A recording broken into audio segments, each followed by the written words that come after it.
नमस्कार। आज हम MA political science final year के रिसर्च मेथोडोलॉजी पेपर के साइंटिफिक मेथड टॉपिक पर चर्चा करेंगे।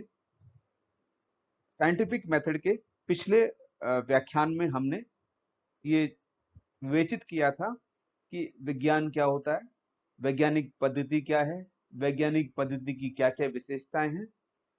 आज हम वैज्ञानिक पद्धति भाग 2 व्याख्यान में वैज्ञानिक पद्धति के चरण एवं समाज विज्ञान की जो वैज्ञानिक प्रकृति है वो कितनी वैज्ञानिक है इसके बारे में चर्चा करेंगे। सबसे पहले हम चर्चा करेंगे वैज्ञानिक पद्धति के चरण। प्रत्येक वैज्ञानिक अध्ययन क्रमबद्ध व व्यवस्थित होता है। वैज्ञानिक निष्कर्षों तक पहुंचने और नियमों को प्रतिपादित करने हेतु अध्ययनकर्ता को कुछ निश्चित चरण या स्टेप से होकर गुजरना पड़ता है। जब भी कोई वैज्ञानिक पद्धति की सहायता से अध्ययन किया जाता है तो अध्ययनकर्ता विभिन्न चरणों या सोपानों से होता हुआ सैद्धांतिकरण की अवस्था तक पहुंचता है, यानी कि 1 2 3 4 5 देन सिद्धांत।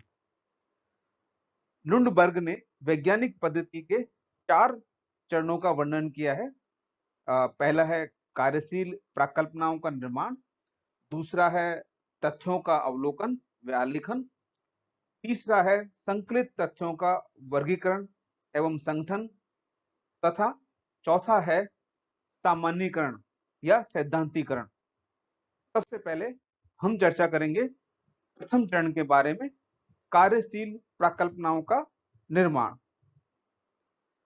सर्वप्रथम अध्ययनकर्ता किसी भी समस्या का चुनाव और उससे संबंधित साहित्य का सूचनाओं का अध्ययन करना होता है। तो जो प्रथम चरण है कार्यशील प्राकल्पनाओं का निर्माण, उसके कुछ सब हेडिंग्स हैं, जैसे कि समस्याओं का चुनाव, अध्ययन के उद्देश्यों का निर्धारण, प्राकल्पनाओं का निर्माण, अध्ययन क्षेत्र और अध्ययन प्रविधियों का चुनाव। सबसे पहले हमने बात की कि जो समस्या का चुनाव है वो काफी सोच विचार के पश्चात पूर्व ज्ञान एवं वर्तमान ज्ञान को ध्यान में रखकर किया जाना चाहिए, क्योंकि समस्या के चयन में वैज्ञानिक का ज्ञान, रुचि, जिज्ञासा और जागरूकता का विशेष महत्व है। दूसरे सब हेडिंग की बात करें तो समस्या का चुनाव कर लेने के पश्चात अध्ययन के उद्देश्यों का निर्धारण किया जाता है ताकि अध्ययन अधिक स्पष्ट, सुनिश्चित और विशिष्ट हो सके। समस्या का चुनाव होने के बाद प्रकल्पनाओं का निर्माण किया जाता है। सामान्य अर्थों में बात करें तो प्रकल्पना एक काम चलाऊ निष्कर्ष सामान्यीकरण है जिसकी सत्यता की परीक्षा करना शेष है, और हम जो वैज्ञानिक पद्धति अपनाते हैं इसी सत्यता की जांच के लिए अपनाते हैं। सत्य सिद्ध होने पर वे सिद्धांत बन जाता है। इसीलिए किसी भी अध्ययन में प्रकल्पना महत्वपूर्ण योगदान देती है। किस रूप में? अध्ययन की दिशा और क्षेत्र निर्धारित करने में। अगला है अध्ययन क्षेत्र। ये भी एक महत्वपूर्ण चरण है। अध्ययन क्षेत्र को निश्चित कर लेना इस दृष्टि से आवश्यक है कि अध्ययनकर्ता ये स्वयं जान ले कि उसे किस क्षेत्र का अध्ययन करना है, ताकि व्यर्थ की सामग्री एकत्रित करने से बच सके। यदि अध्ययन क्षेत्र बड़ा है तो उसे क्षेत्र की प्रत्येक इकाई का अध्ययन करना ना तो संभव है ना ही आवश्यक। तो इसके लिए वह निदर्शन यानी कि सैंपलिंग मेथड का प्रयोग करे और कुछ इकाइयों का चुनाव कर ले और उन्हीं का वो अध्ययन कर ले। इसी तरह से अध्ययन का क्षेत्र निर्धारित करने के बाद अध्ययन हेतु जो प्रविधियां, जो मेथोडोलॉजी और जो इक्विपमेंट्स का चुनाव किया जाता है वो भी अत्यंत महत्वपूर्ण है। सामान्यतः अध्ययनकर्ता अध्ययन के उद्देश्यों एवं प्रकृति को ध्यान में रखते ही ये निश्चित करता है कि उसे सूचनाएं इकट्ठा करने के लिए साक्षात्कार विधि, अनुसूची अथवा प्रश्नावली का प्रयोग करना है या किसी व्यक्तिगत अध्ययन पद्धति या अन्य विषय का। अगले हम दूसरे चरण की बात करें तो यह है तथ्यों का अवलोकन व आलेखन। इसके अंतर्गत पहले विषय सामग्री का या घटना का सूक्ष्म एवं सावधानी पूर्वक अवलोकन किया जाता है एवं तथ्य संकलित किए जाते हैं। तथ्य संकलन का कार्य निष्पक्ष रूप से करना चाहिए, अर्थात वस्तुनिष्ठ अध्ययन करना चाहिए, अन्यथा परिणाम स्वरूप अध्ययन अवैज्ञानिक हो जाएगा। दूसरा, अवलोकन के अतिरिक्त अन्य किसी विधि के द्वारा भी तथ्य संकलन किया जा सकता है और साथ ही जब इस तथ्य संकलित हो जाए तो उनका आलेखन कर लिया जाता है। तीसरे चरण की बात करें तो वो है संकलित तथ्यों का वर्गीकरण एवं संगठन। तथ्यों का वर्गीकरण, विश्लेषण एवं व्याख्या भी वैज्ञानिक पद्धति का प्रमुख चरण है।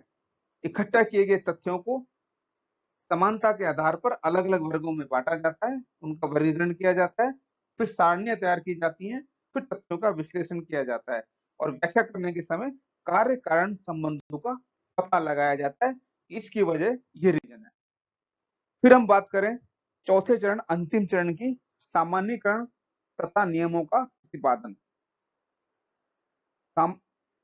तथ्यों का संकलन करने के पश्चात वर्गीकरण किया जाता है, वह संगठन किया जाता है, तत्पश्चात सामान्यीकरण किया जाता है, अर्थात वर्गीकृत तथ्यों के प्रतिमान के आधार पर निष्कर्ष निकाले जाते हैं एवं सामान्य नियम बनाए जाते हैं। इन्हीं सामान्य नियमों को वैज्ञानिक सिद्धांत कहा जाता है। लेकिन इन सिद्धांतों को, इन सामान्य नियमों को की जांच की जाती है, उनकी पुनः परीक्षा की जाती है, पुनः परीक्षण किया जाता है और यदि इन तथ्यों, इन निष्कर्षों, नियमों की जांच होने के पश्चात यदि वो सही होते हैं तो उससे पता चल जाता है कि वे सार्वभौमिक हैं या नहीं है। यदि वो सार्वभौमिक नहीं है तो उनमें फिर पुनः संशोधन की आवश्यकता के बारे में जानकारी ली जाती है।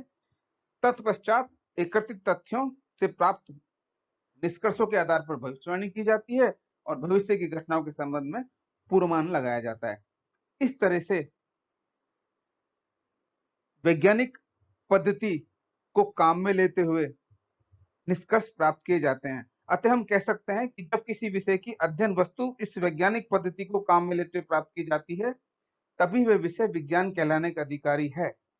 सही ज्ञान के संचय का आधार वैज्ञानिक पद्धति है। इस संदर्भ में कार्ल पियर्सन की एक महत्वपूर्ण कोटेशन है, सत्य के लिए संक्षिप्त मार्ग नहीं है, विश्व का ज्ञान प्राप्त करने के लिए वैज्ञानिक पद्धति के द्वार से गुजरने के अतिरिक्त अन्य कोई मार्ग नहीं है। अभी तक हमने वैज्ञानिक पद्धति के विभिन्न चरणों की विवेचना की। अब हम चर्चा करेंगे कि सामाजिक विज्ञानों की वैज्ञानिक प्रकृति की कुछ सीमाएं हैं। सबसे पहले हम बात करेंगे कि सामाजिक विज्ञान की पद्धति और विज्ञान की विशेषता, कारणता, सार्वभौमिकता का तुलनात्मक अध्ययन किया जाता है तो ये शायद देखा जाता है कि सामाजिक विज्ञानों की प्रकृति वैज्ञानिक है, किंतु इसकी कुछ सीमाएं हैं जिसके कारण से इनकी विज्ञानों की प्रकृति भौतिक शास्त्र, रसायन शास्त्र अर्थात प्राकृतिक विज्ञानों जैसी नहीं है। इसका कारण है कि इन विज्ञानों की अध्ययन पद्धति नहीं है, बल्कि इसके अध्ययन की वस्तु स्वयं मानव समाज है जो परिवर्तनशील है। यदि हम इन वैज्ञानिक प्रकृति है जो समाज विज्ञानों की, उसकी सीमाओं पर कुछ चर्चा करेंगे, क्योंकि इसके अभाव में ज्ञान अपूर्ण व अधूरा रहेगा। तो सबसे पहले हम बात करते हैं सीमाओं की। भविष्यवाणी की असमर्थता। सामान्यतः कहा जाता है कि सामाजिक विज्ञान भविष्यवाणी करने में अक्षम है। इनके सिद्धांत सभी समाजों और कालों पर लागू नहीं किए जा सकते, इसलिए इन विज्ञानों की भविष्यवाणियां प्राकृतिक और भौतिक विज्ञान की भांति सत्य और प्रमाणित नहीं होती। कुछ अंशों तक ये बात ठीक भी है। दूसरी बात करें हम वस्तुनिष्ठता का अभाव।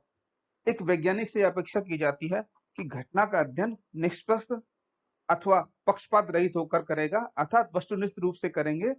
लेकिन सामाजिक घटनाओं का अध्ययन वस्तुनिष्ठ नहीं हो पाता, क्योंकि जो वैज्ञानिक है, जो समाज वैज्ञानिक है, ये व्यक्तिगत गुण, समाज के मूल्य क्या होगा के स्थान पर क्या होना चाहिए पर ध्यान केंद्रित कर लेते हैं। यानी कि जो यथार्थ है उस पर ध्यान ना देकर क्या होना चाहिए, हम भविष्य की बातों में चले जाते हैं, जिसकी वजह से जो वैज्ञानिक है वो अपने मूल्यों का आरोपण उन तथ्यों को संकलन करने में कर देता है, जिससे वो तथ्य वस्तुपरक ना होकर विषय परक हो जाते हैं। इसलिए इन कारणों से अध्ययन की वैज्ञानिकता कम हो जाती है और अध्ययन व्यक्तिपरक हो जाता है और वस्तुनिष्ठता घट जाती है। तीसरी एक जो सीमा बताई गई है वो है सामाजिक घटनाओं की जटिलता। सामाजिक विज्ञानों में सामाजिक घटनाओं का अध्ययन किया जाता है और सामाजिक घटनाओं से संबंधित अनेक कारक एक दूसरे से अंतर्गुम्फित रहते हैं, यानी कि जटिल रूप से जुड़े हुए रहते हैं, एक दूसरे से मिले हुए रहते हैं। वास्तव में सामाजिक घटना में परिणाम अनेक कारकों के मिश्रित प्रभाव का फल होता है। सामाजिक घटनाएं इतनी जटिल एवं अनिश्चित हैं कि एक कारक पर निर्णायक वाद का निर्माण नहीं किया जा सकता। प्राकृतिक घटनाओं में भी के अध्ययन में सामग्री जटिल तो होती है, किंतु ये निश्चित प्रकृति वाली होती है। और चौथी सबसे महत्वपूर्ण जो सीमा बताई गई है वो है अध्ययन की वस्तु मानव। ये सभी जानते हैं कि मानव एक बुद्धिजीवी प्राणी है, निरंतर चिंतन करता है, अवलोकन करता है, विचार करता है और परिस्थिति के अनुरूप क्रिया प्रतिक्रिया व्यवहार करता है। उसमें अतः मानव व्यवहार इतना जटिल अनिश्चित होता है कि वैज्ञानिक पद्धतियों के आधार पर उसके व्यवहार का अध्ययन करना कठिन है।